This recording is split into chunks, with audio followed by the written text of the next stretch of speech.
This is Pastor St. Thomas. Right now, we're going to look at Bible prophecy versus the Gay Manifesto. Now, first of all, we're going to look at the prophecy, and then afterwards, we're going to look at the manifesto, the Gay Manifesto, and then later on, we're going to look at the Bible prophecy in detail. Homosexuality would be flaunted at the end of the age. And people say, well, where does the Bible say that? Well, there's quite a few places. Romans chapter 1. But we reference Jesus in Luke 17, where he said the last days would be like the days of Lot. Now, we know that Lot lived in wicked Sodom. And we know from Ezekiel chapter 16, verse 49, that the root of Sodom's sin was pride and complacency. They had a lot of time on their hands. They were into pleasure. They were prideful. And, of course, we're seeing that today as well. But their lasting infamy, if I can put it that way, Sodom's lasting infamy stemmed from their aggressive homosexual sin. Deformed skeletons and vitrified stone at Mohenjo-Daro, Pakistan. Radioactive ash covering the ancient city of Harappa, India. And the biblical cities of Sodom and Gomorrah. According to the ancient astronaut theory, the first atomic blasts may not have occurred during the 1940s, but thousands of years earlier. What they found in these cities, Mohenjo-Daro, Harappa, Kodiji, others of these Harappan cities, they found people just lying dead in the streets. It was like some doom had just taken over these cities. Some theorists have proposed that what happened to Sodom and Gomorrah, two cities right at the end of the Dead Sea, was some kind of nuclear explosion that wiped this area out. Lot's wife was allegedly turned into a pillar of salt. The idea there would be that when there is a nuclear explosion, people are suddenly vaporized, incinerated, mineralized. Here we have the Gay Manifesto, published in Gay Community News on February 15th, 1987. And here it is. We shall sodomize your sons, emblems of your feeble masculinity, of your shallow dreams and vulgar lies. We shall seduce them in your schools, in your dormitories, in your gymnasiums, in your locker rooms, in your sports arenas, in your seminaries, in your youth groups, in your movie theater bathrooms, in your army bunker houses, in your truck stops, in all your male clubs, in your houses of Congress. Wherever men are with men together, your sons shall become our minions and do our bidding. They will be recast in our image. They will come to crave and adore us.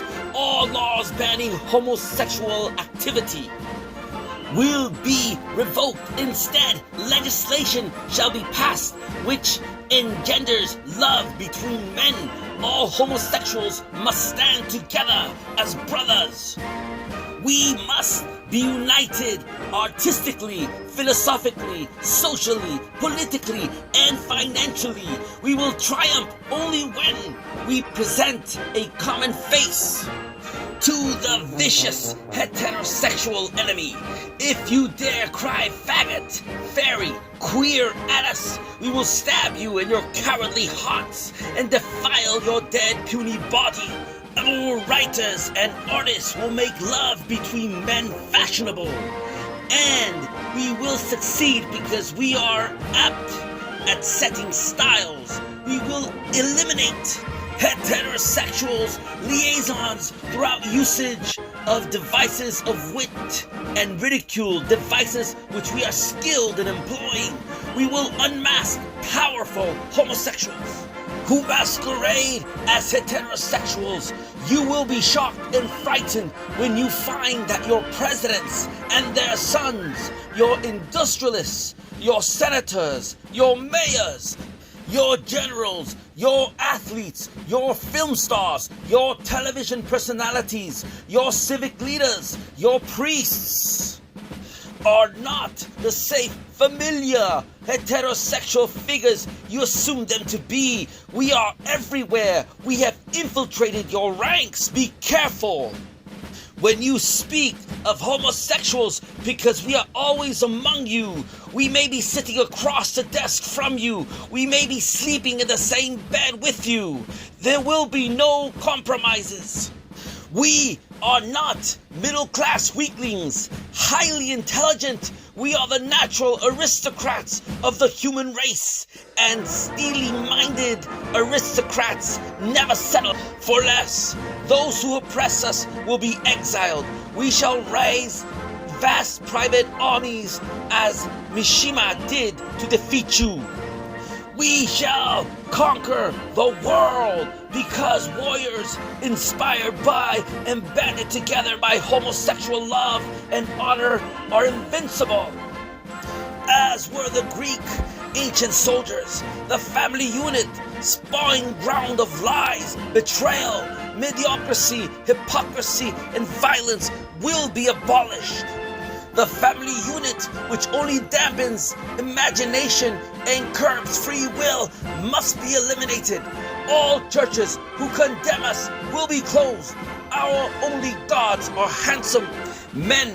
We adhere to a cult of beauty, moral, and aesthetic.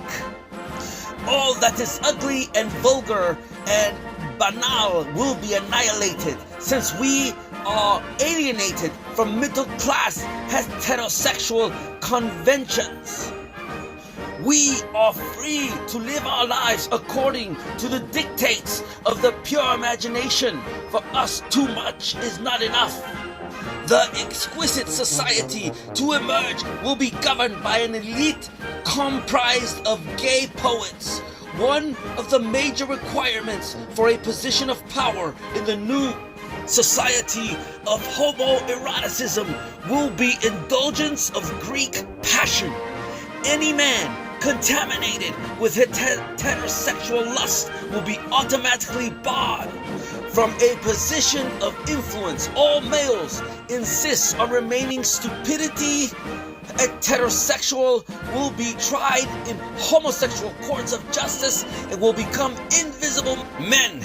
We shall be victorious because we are fueled with the ferocious bitterness of the oppressed who have been forced to play seemingly bit parts in your dumb heterosexual shows throughout the ages. We too are capable of firing guns and banning the barricades of ultimate revolution.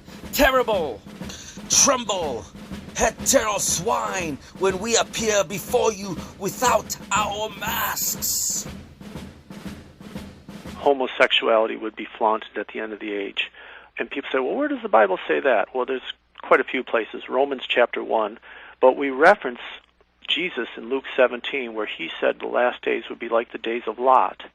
Now, we know that Lot lived in wicked Sodom.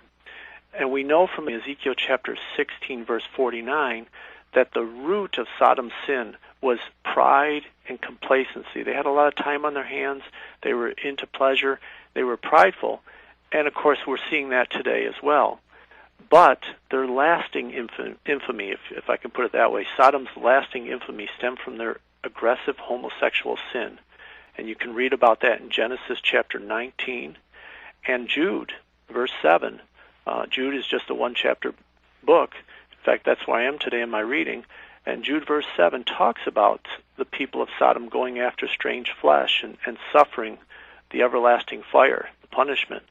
So today, it's interesting, homosexuality is flaunted. It's forced upon our society. It's always been around, but today it's quite aggressive, even in places like Israel. You would say, wow, could you imagine that? And yet, gay pride parades and just, I was at a college witnessing, and, I was looking at the bulletin board, and did I see any flyers on Christian groups? No. But what did I see? The Gay and Lesbian Alliance Association was having their Pride Week, and it happened at another university where I was witnessing, and I was witnessing at a table of students. And what's this table? Well, it's Pride Week, so it's one of the signs. It's one of the signs that we are not just in the last days, but in the last of the last days.